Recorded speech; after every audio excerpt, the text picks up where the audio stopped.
Hi there to all of you viewers of Equinoxe. Thank you so much for joining us on this edition of the news. Our magistrates right away, bishops of the Roman Catholic Church in Cameroon have been expressing discontentment over the suffering Cameroonians have been going through for several years now, all because of bad governance. The Bishop of Yagua, that of the Ngaoundéré Diocese, His Lordship Emmanuel Abo, and also the Archbishop of the Douala Archdiocese, His Grace Samuel Kleda, have been furious recently either during their sermons or other outings. The prelates of the Roman Catholic Church say it's time for a change at the helm of the state. And also in this edition of the news, how did Cameroonians appreciate President Paul Biya's end-of-year address to the nation? What are some of the important points highlighted by the head of state? You will listen to some of them in just a moment. Viewers, those are our magistrates. Details when we come back.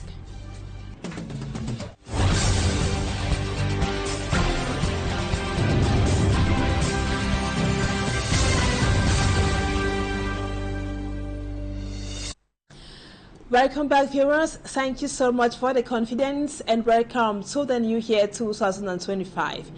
We told you in the headlines that bishops have taken to the pulpits to decry poor governance causing untold suffering to Cameroonians. They are the bishops of the Yagua Diocese, that of Ngaoundéré, and also the Bishop of the Archdiocese of Douala, His Grace Samuel Kleda. They want a change at the helm of the state. Babila Jonathan compiled the views of two of those bishops in the report which comes up next. The bishops are angry about the poor socio-economic situation of Cameroon.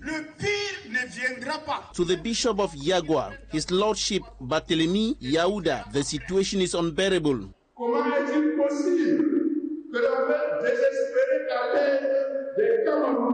His Lordship Emmanuel Abo, Bishop of Ngaoundéré, questions why the cry of suffering Cameroonians does not move the leaders of the nation. He says,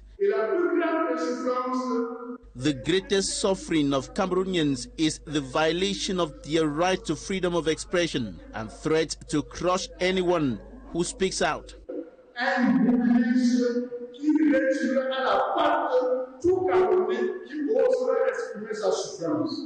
His Lordship Emmanuel Abo goes further to ask the leaders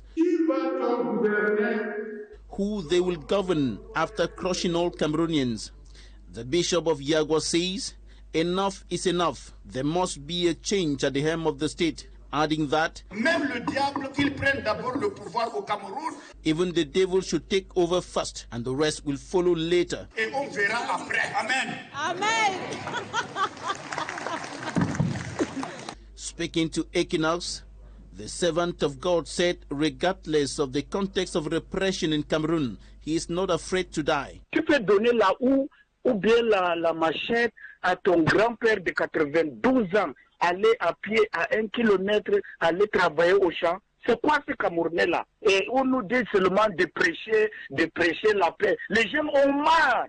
No. In his message to the nation, December 31st, 2024, President Paul Biya expressed his determination to continue serving the nation, raising concerns about his possible candidacy for the 2025 presidential election. Earlier, the Archbishop of Douala, His Grace Samuel Kleda, said calls by militants of the Cameroon People's Democratic Movement for President Paul Biya to stand for re-election are unrealistic. The Roman Catholic bishops are furious, and we will be talking more on that in the second part of the news. Now let's come back to President Paul Biya's end-of-year address to the nation. Another aspect of the end-of-year message of President Paul Biya, which is being widely commented on, is this declaration of war against embezzlers of state funds and state properties. In the same manner, President Paul Biya promised help to architects of mismanagement and underperformance. If Paul Biya meant his words, then the days ahead might be tough for some top government officials. As for me, Armstrong Sander tells us in the report which comes up next.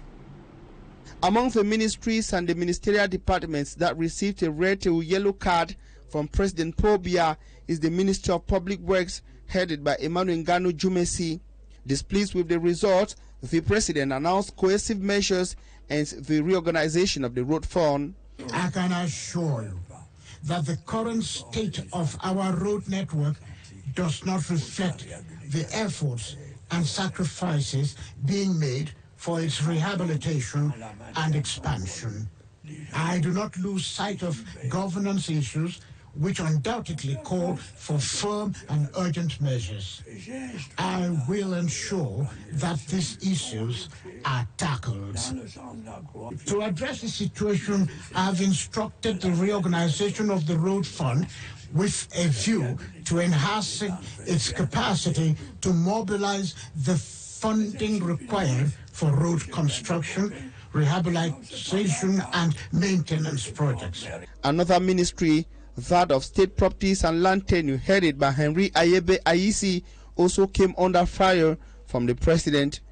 Misappropriation of public funds. This ensures legal protection for private investment and land tenure security where abuses have been noted. Let me assure you of one thing: appropriate sanctions will be meted out on those found guilty of such offenses.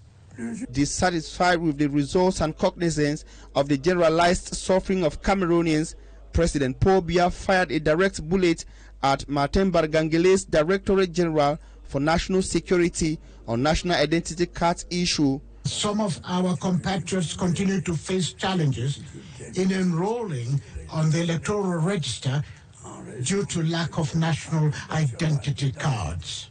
To address this situation speedily, I have ordered that the requisite measures should be taken. Perhaps the major warning of the day and the group of people currently catching fever are embezzlers of public funds, to which President Paul Biya promised help.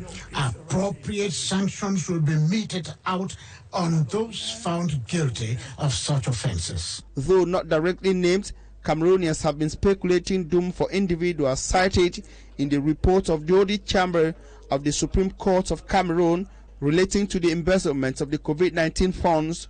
Also concerned are individuals implicated in the AFCON funds mismanagement, the Glencoe scandal, and other major corruption scandals reported across Cameroon. Meantime, authorities of the Southwest region watched the end-of-year speech of President Paul Biya with keen attention somehow. This is because the region is going through so many difficulties in 2024 and which continues in 2025, amongst which insecurity, poor road network, and high cost of living. Shortly after his speech, our reporter in Boya Rex Afon spoke with the governor of the Southwest region, Bena Okela Bilai, and also Honorable Malomba Esembe of the Boya urban constituency. He puts together this report for the news. The traditional end-of-year speech of the head of state Paul Biya was watched in Boya by some administrative and legislative authorities. They paid keen attention to the statements which concerned the Southwest region. The head of state is still remembering son and daughter of the Southwest region that the hand of the state is extended to them, the offer of peace, that the young men should drop their weapons and join the DDR Center and other institutions for them to reconcile with their life, to be trained, and to seize the opportunity for them to contribute for the building of our nation. The rehabilitation of the Bekoko Idinal stretch and also the Mutengene Boya Road, announced in November by the Minister of Public Works and also mentioned in the President's speech, came as a sigh of relief to authorities here. He reassured us that this new year, beginning tomorrow, the work of Bekoko, Limbe, Idinao, and the stretch of road Mutengene Boya, the work will start. People have been complaining about that route. I think they have then the answer to their expectations. The approximately 27-minute speech made by Paul Biya is considered to be an elaborate and detailed account of government's activities. The head of state, President Paul Biya, was comprehensive touching almost all the topical issues: electricity, water, goods, social amenities, the upcoming elections, presidential and regional. Personally, the one thing which really touched me in this speech is the vote of gratitude by the president to Cameroonians, that the support, massive support he has received over the years from his compatriots has been the compass that directs him in his actions. President Paul Biya's vote of thanks to the population comes at a time when taxes have increased, road infrastructures are in a very poor state, and also security is a major challenge. He, however, advised that every Cameroonian should brace up for the upcoming presidential elections this year, whose electorate will be summoned in approximately 7 months from now. They will be voting either for continuity or for the most recently anticipated change. Thanks, Rex, for that report.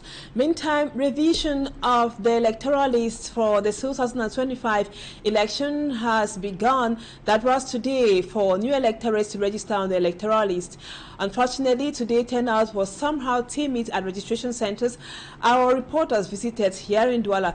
The few they met registering say change is imminent and thus call on those who had not yet registered to hurry up before the electoral college is convened. Innocent Aze with details. In different Selekam registration posts in Douala on January 2nd, we met wide open doors with a mobilized team to receive and register eligible Cameroonians who did not have their names registered on the electoral list in 2024. In Aqua Douala, the team confined to us persons were not coming for registration. Over at the Elekam registration center in Douala 5, the turnout was timid. A lady we met registering said she learned about resumption of the registration process on social media. This woman was among the first people to register this 2025. I came here to register on the electoral list. It does not take too much time. In 5 minutes you can register and you can have your receipt. I want to call every Cameroonian to come and register also. Do not wait the last minute and to come to register also. Same as this grandmother who calls on those still delaying to hurry up. Il faut venir vous inscrire. Ne dites pas avant de venir. From Douala 5, we headed to the Douala 4 municipality, precisely at Bonasama, where is found an Elekam registration post. Similar situation. A timid turnout. This year 2025 is very important for us Cameroonians. All Cameroonians must be interested for this year 2025. I exhorted them to come and register and make sure that their name appear on the list to change the country. And this time around is very serious. They must take their destiny into their own hand. Come and register right now. They also call on men, women and youth to rush and register their names on the electoral list before the electoral college is convened by the head of state. To prevent traffic at the last minute, I encourage each and every Cameroonian to register in the electoral list. Mixed commissions have also been created. Actors like representatives of political parties are also present in different Elekam centers to collaborate with the Elekam team to enhance transparency. If you had not yet registered, this is the time to do that. Now let's take this human interest story. 3 alleged human bone traffickers are in the dragnet of officials of the National Gendarmerie. They were apprehended following an operation carried out and supervised by the new commander of the Douala 1 Gendarmerie Company, Captain Dunda Pierre, and at the time of the arrest, the suspects were in their possession a complete skeleton which they intended to sell for 2 million francs CFA. Lucy Liengu is here, has the details. On December 25, 2024, security forces of the New Bell Gendarmerie Brigade, under the supervision of the Douala 1 Gendarmerie Company Commander Dunda Pierre, successfully carried out an operation that led to the arrest of 3 individuals suspected of human bone trafficking. The operation was instructed by the Secretary of State for Defense in charge of the National Gendarmerie. Nous avons mis en place un dispositif sécuritaire. We implemented security measures during this festive period by intensifying patrols. It is in this context, with information component and thanks to our sensors, that we're informed about the presence of a gang of human bone traffickers from Yaoundé in the central region. En provenance de la ville de Yaoundé. Aged between 14 and 35, they were arrested in Douala at a place called Camp Yabasi around Hila Hotel after negotiating to sell the complete skeleton for 5 million francs CFA. Ils ont voulu qu'on le prenne à une somme de 2 millions. They proposed we buy the human bones at a price of 2 million francs CFA. Once we agreed, the rendezvous location was given. We were able to lay hands and arrest them. On les a interpellés et le principal suspect se prénomme Monsieur Garga. Officials of the National Gendarmerie call on the public to be vigilant, collaborate, and any suspicious individual or illegal activity be reported via 113 and 1501. Still on insecurity, some 6 young people, alleged bandits, are presently being investigated by the Douala Judicial Police for breaking into a Chinese business person's home and doing away or making away with a sum of 15 million francs CFA.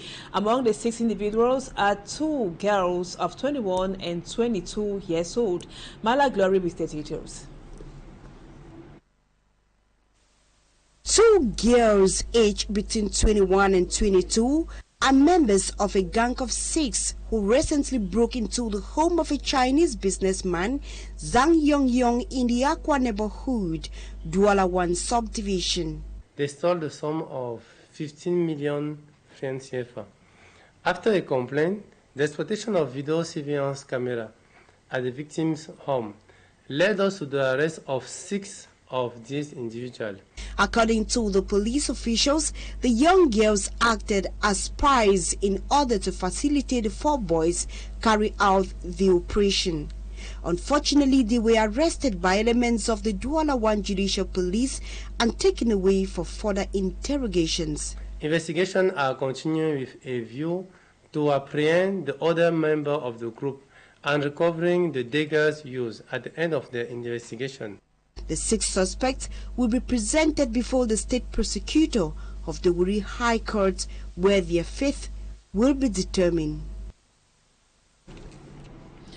So that does it for the first part of the news. Thank you, viewers, for being with us. Don't go away. Talking Points comes up next.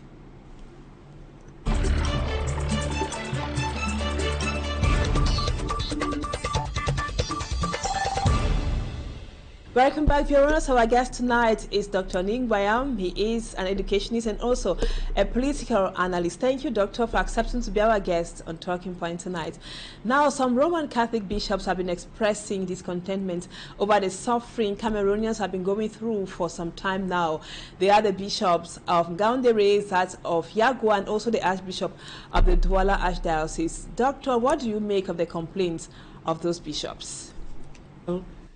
When the bishops of Cameroon are speaking, you can say that the voice of the people, and therefore it is wise to listen to those people and then listen to yourself and look for a common ground. You know, what is the common ground? Talk to the bishops, express yourself to them, you know, come to some place of understanding, and then chart a new course and we'll be okay. But to just push them aside and not listen to them and the masses that they represent is a huge mistake. Doc, now when we listen to these bishops, let me begin with the bishop of the Yagua diocese, who says Cameroonians are tired of suffering, enough is enough, and he even went as far as saying that it's even better to have a devil at the head of the state. And the bishop also of the Douala Archdiocese, the Archbishop is Dre Samuel Kleda, who earlier also said that it is not realistic for the civil society or CPDI militants to call for President Paul Biya's candidacy for next year's election. Now, don't you think their worries are valid? Are valid. Why? Because number 1, they are adults. Number 2, they are highly educated people. Number 3, they are leaders of very large communities. So if you give them a deaf ear, then you're probably not a wise person. So it would be important to listen to what they are saying and find out how you can manage that information for the good of everyone. To just discard them as people with no brains or people with no standing and so on, then you'll be a huge mistake. So the question is, what are they saying and what can you do about it? If there's something you can do about it, you know, if you can give them a listening ear, they might tell you one or two things that you can do to bridge that gap. But that said, this is what is happening in the Cameroon setup. In the Cameroon setup, you have President Paul Biya and the current government. In the next setup that people are looking for, they are saying, let us have another president with another government, another mindset. The middle ground, which I think is what can work and will do things well. You know, if you are driving a car, or for those of you who are used to driving a car, you are driving a car on gear 4, and then you are going to go there, you want to stop, you must back down to gear 3, 2, 1, and you stop. So we are saying that going from this current situation to the expected situation, there should be a transition. It is that transition of gears, you know, changing the system. And to do it so that you don't have hiccups, you might want to have President Paul Biya there as your grandfather, just sitting there ceremonially. And then you have a strong team that is made up of everybody that can deliver, and that strong team sets in motion the change process to lead us to a new Cameroon. As it stands now, Dr. Cameroonians seem to need an active president who can be on the field. And the bishops also seem really furious, and they insist on change at the helm or at the head of the nation. As a political analyst, what do you think we can put in the word change as used by the bishops of the Roman Catholic Church recently? When they are talking about change in Cameroon, let me try to first of all explain this concept of change. You know, you can change the person at the helm of the state. You can change the modus operandi that whoever is going to be at that head will use. And when we are talking about change in Cameroon, you will change an individual, hoping that that individual will bring the change of mindset and change of modus operandi. Yet you can still have the same individual who is forced by circumstances to change the modus operandi. And I think that's what is most likely going to happen in Cameroon, that we might have the same president, but with a new government that is made up of technocrats, entrepreneurs, people who did not come from Enam and all these places, people from the diaspora and so on, bringing all their energies together. You can still leave President Paul Biya there and say, Grandpa, stay there, we do the business and come and just give you the results. It will be done and the country will change. So when a country changes, it's not necessarily, if you know, it's in the third world where the president decides everything that things are stuck, but you could still have the same president who willingly says, okay, my boys, please, can you sort out these problems for me? And he lays back, and the boys do the job and deliver. Dr. NGWAYAM, during on the 1st of January, that was on New Year's Day, which also marked the International Day of Prayer for Peace, His Grace Samuel Kleda, during a pontifical mass he celebrated at the St. Peter and Paul's Cathedral, said plainly that Cameroonians are suffering because of vices such as favoritism, corruption, nepotism, and all the like. Now, how do these vices affect negatively the running of the state? It is. We need to, as a people, Cameroonians, Africans, everybody, we need to work with the wisdom that His Eminent Christian Cardinal Tumi taught me. We have to like work. It doesn't matter. We have to like work. And you know Cameroonians don't like work. We have to like work that is well done. We have a lot of ministers, but the bottom line is, number one, they don't like work. Number two, they don't like work that is well done. That's the problem. We need to have intellectual honesty. That is, truth must be part of our mindset and governance. So truth is absent in Cameroon. We need to have self-discipline. You know, there was this Nigerian president who passed on war against indiscipline. That was something that he prescribed for his people to get Nigeria back on track. War against indiscipline. And I think that's what Cameroon needs more than anything else. All of us, 30 million of us, we need some sense of discipline in this country. The big and the small must be disciplined. And then, of course, we need to also subject ourselves to the power of prayer, to a God who manages our wisdom and gives us the insight to do things properly. And above all, respect Mother Earth, that's the environment. So we need to put these things together. Once we have this clear mindset, then we begin to change our education, train our children to have skills, industry, create jobs and so on, and we stop selling raw materials. Like you said, Doc, when we put all of those vices together, they equal bad governance. Now, can you explain to us as a political analyst how bad governance can adversely affect the running of the country? Looking for the disease that has killed Cameroon is called bad governance. Bad governance is the disease that has killed Cameroon. Look for every evil thing and you call it bad governance and you'll be right. The tribalism, the corruption, the whatever, the corruption at every level, the messed up concours and so on, jobs to relatives. So we need to see every Cameroonian as a brother and a sister. This issue of always grabbing for yourself and letting the rain fall on others is not a good idea. It is the Ubuntu spirit that will save the nation, and the Ubuntu spirit is coming in 2025, whether we like it or not. Either we embrace the Ubuntu spirit as a people and survive together, or we turn our backs onto Ubuntu spirit and we all perish. So it's an issue of collective survival, and we need to get to a point where we say enough is enough and we start doing the right things to save ourselves. If we don't do that and we continue in this track, we are on the track of death, of massive death and massive suicide. It's not the right thing to do. When you are talking about Ghana, I know how Ghana used to be. There were Ghanaians spread all over African nation because they were running away from the corruption and the difficulties they had. And I think it's Jerry Rawlings who corrected that. He needed an iron fist and to correct that, and he did a good job. And so it is about, number one, discipline. It's about giving people the skills to do the right thing. It's about organization. Organize your people and give people the tools and opportunity to work. Now, Dr. Nick NGWAYAM, let's talk a little on President Paul Biya's end of year address to the nation. Let's talk about what he said concerning the Anglophone crisis, separation. He said separating the country is already a deadlock. He is not planning anytime soon as to talk about separation. That was really straightforward of the president, but don't you think that was also a little brutal to the Anglophones? Groups of thoughts in the country. There is the unionists, they call themselves the unionists, the highly centralized government, that's the mindset as far as this Anglophone problem is concerned. Then there's the federalist / confederalist, who are on the middle ground. And then you have the separatists. The separatists are people who have been trying to ask for, a listening ear, and no one was listening to them. Then they got to the point, like they said, okay, to hell with you, we don't even want you anymore. So basically, when President Paul Biya is talking, what is it that President Paul Biya is, what's he really saying? What does he want? Number one, he wants that the problem should be solved, the Anglophone problem should be solved, at least that's what I think.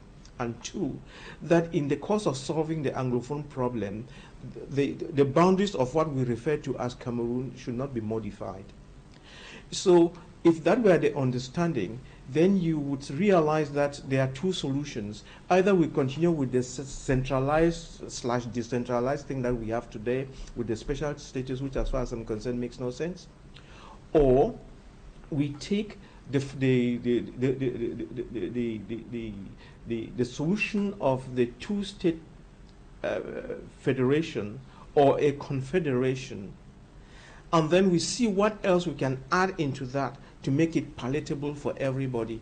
So yes, if we leave out the secession, as the President Paul Biya says, we still have federation and confederation to deal with, which will be the most appropriate solution to the Anglophone problem.